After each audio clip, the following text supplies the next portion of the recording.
यदि आप वास्तव में जीवन में अत्यधिक सफल होना चाहते हैं, तो आपको साहसी बनना ही पड़ेगा। साहसी लोगों का साथ लोग देना चाहते हैं। साहसी लोगों के नेतृत्व में लोग काम करना चाहते हैं। साहसी व्यक्ति ही नए एवं अपारंपरिक तरीके से कार्य को अंजाम दे पाते हैं और आगे बढ़कर बड़ी सफलता प्राप्त करते हैं। एक बार एक राजा ने अपनी बेटी का स्वयंवर रचा। राजकुमारी बहुत ही सुंदर व बहुत साहसी थी।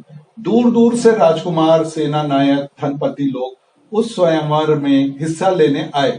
जब सब जनता एकत्रित हो गई तो राजा उन्हें एक तालाब के किनारे ले गया।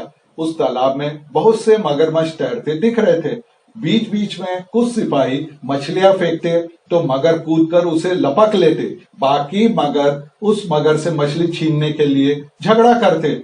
मगरों की लड़ाई और आवाज बहुत ज्यादा भयानक दृश्य था। राजा ने घोषणा की कि जो व्यक्ति इस तालाब को तैरकर पार कर लेगा, उस व्यक्ति से राजकुमारी की शादी करा दी जाएगी और आधा राज्य भी दे दिया जाएगा। तालाब के किनारे सैकड़ों लड़ते झगड़ते और मछली खाते मगर देखकर लोग तालाब में कूदने से डरते रहे।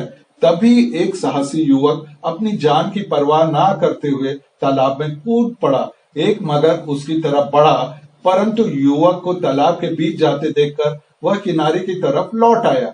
उस युवक ने आसानी से तैरकर तालाब पार कर लिया। शर्तानुसार उसका विवाह राजकुमारी के साथ करा दिया गया। राजा से किसी ने पूछा कि अनेक नवयुवक मार डाले जाते, तब भी आपने ऐसी शर्त कैसे रख दी? तब राजा ने कहा, मगरमच्छ मछली भक्षी थे, नरभक्षी नहीं। बाहर के किसी भी व्यक्ति को यह बात मालूम नहीं थी, उस साहसी युवक को भी नहीं। फिर भी उसने राजकुमारी के लिए अपनी जान को जोखिम में डाला, अतएव उसे राजकुमारी मिलनी ही चाहिए थी। साथियों, शेर न तो जंगल का सबसे बुद्धिमान जानवर होता है और न ही सबसे ताकतवर जानवर। जंगल का सबसे बुद्धिमान जानवर बंदर होता है और सबसे ताकतवर जानवर हाथी होता है। फिर क्यों शेर जंगल का राजा कहलाता है?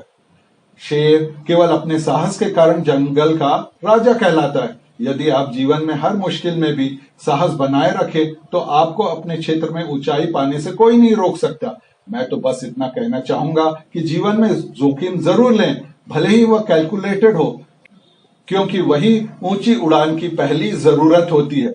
मेरी आप सभी को बहुत बहुत शुभकामनाएं।